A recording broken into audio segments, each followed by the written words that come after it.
nilang ikaso sa isa't isa? Ang pwedeng hindi ikaso sa isa't isa, yung pagnanakaw. Because walang physical evidence. Pero, merong pwedeng kasuhan si Belen kay Josie. At mas mabigat to kasi, ano to reputasyon to tinawag daw siya na magnanakaw, sinungaling, at hindi lang siya ang nakarinig, pati yung mga kasama, no? Narinig kasi mainit ang ulo nitong. So yun ang pwedeng kasuhan. Ang pwede namang kasuhan kay Belen, yung sinasabi niya na na ganun din yung pwedeng ikaso kasi yung sinasabi niya na ikaw nag-aakusa ka, parang sinasabi niya na sinungaling din. So, pareho sila. Pero kung akong judge, pauwiin ko sila. Sinasayang nyo ang panahon ng korte. Ni wala kayong ebidensya. Just a few reminder lang, no? Yung unang pinakamabigat, yung tinatawag na direct evidence, eyewitness. Ito, kanya mabigat ang testimony ni Myra. Nakita niya na dumating, umalis, walang karga. Okay? Ang hindi pwedeng gamitin to, yung tinatawag na pattern of conduct. Sinabi mo, nagkwento ka na naiwanan mo yung tsinelas, kanya meron ka ng pattern of conduct, hindi pwedeng gamitin yun. Lalong-lalo na merong isang anak na hindi naman, syempre yung anak, hindi rin credible kasi mag-anak siya. So, ganun ang klaseng ebidensya. Okay, Dr. Lab, hanggang saan pwede magtimpi at magpasensya kapag ikaw ay inaakusahan ng hindi tama, na walang katibayan? Tanong ko lang, Josie, ilang taon ka na po? 64 po. 64? Okay. So, I'm 10 years older than you. Sasabihin ko lang to, ha? Ang totoo, hindi mo naman inaakusahan na nagnakaw si baka nagkariringgan lang, baka ang tinanong mo, baka nanakaw. Baka ang dinig niya. Oo, okay. So, walang problema sa inyo. Hindi lang kayo nagkaintindihan. Pero magkukwento lang ako. May atraso ko dun sa isang apo ko.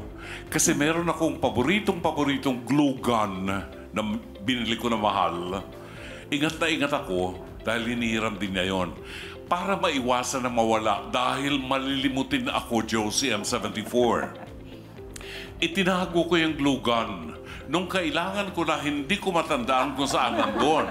Hinanap ko ang buong bahay, hindi ko makita, pinagbintangan ko yung aking apo. Pero hindi ko sinabi sa kanya kasi wala akong ebidensya. So it took about 6 months. Naglilinis ako sa isang cabinet, nakita ko yung glue gun ko doon.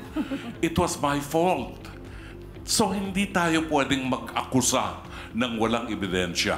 The gospel for today from St. Luke says, huwag mong gawin sa kapwa ang ayaw mong gawin sa'yo. Ate Coring? Tama! Oo!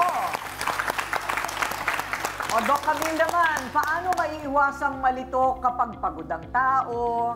What do you advise senior citizens? Kasi marami sa kanila makakalimutin. Sama mo na ako doon. Hindi ba? Kaya ako minsan talaga memorize mo ng mabuti. Ang madalas mawala sa akin, salamin sa mata. Ay, ako din, ate ko rin. May salamin sa mata. Pinagbibintangan. Tapos Oo, yung pala nakasabit yung dito pala sa... nakasabit dito sa ulo natin. At saka kung babalik sa akin lahat ng mga nawala sa akin, hindi ko na po kailangan magtrabaho.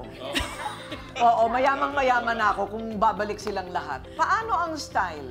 Usually kasi, yun ang mahirap dahil kasi pag tumatanda, there's a tendency na nalilimit din yung pagtulog.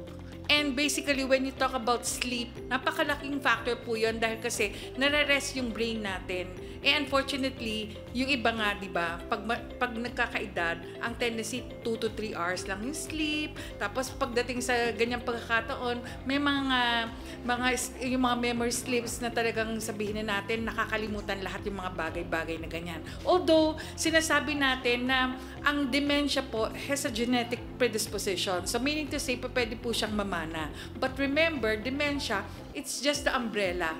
Ang mas malala, yung tinatawag natin na Alzheimer's. Because yung dementia, cold weather ang dating. Pero ang Alzheimer's, snowstorm na yan.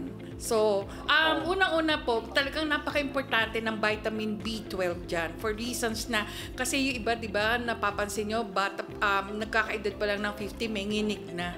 Yung, di ba, yung mga ganun, yung mga Parkinson type ng mga klase ng mga nerve disorder. So, talagang importante po ang vitamin B para sa ganun, kung sakasakali magkaroon kayo ng stroke, hindi po kaagad kayo mangingiwi. Yung di ba meron iba pag gano'n biglang napaparalyze na gano'n. So ang vitamin B napaka-importante dyan. Second is zinc. Ang zinc po kasi talaga, memory enhancer din po yan. Ganun Kaya pala lang, yun. syempre iba hindi din po kaya ma-accommodate na magkaroon ng mga vitamin supplements na ganyan. So siguro ang dapat po, isipin natin na at this point na nagkakaedad tayo, mas maingat tayo sa ating kinakain, mas magha-hydrate tayo dahil kasi tatandaan nyo po, ang brain natin is 75% water. So pag hindi kayo nagha-hydrate at una pong umiinom kayo ng tubig, magsishrink yan. Pero meron pong isang teorya na bakit tayo nakakalimot? Kasi sobrang daming laman ng utak natin. So, dapat mag-rest tayo. Kasi kung minsan, sa sobrang iniisip natin, marami tayong iniisip, nakakalimutan natin yung mga bagay na dapat na mangyari for today. Ayun. Kumbaga overload. Yes. Overload ng utak.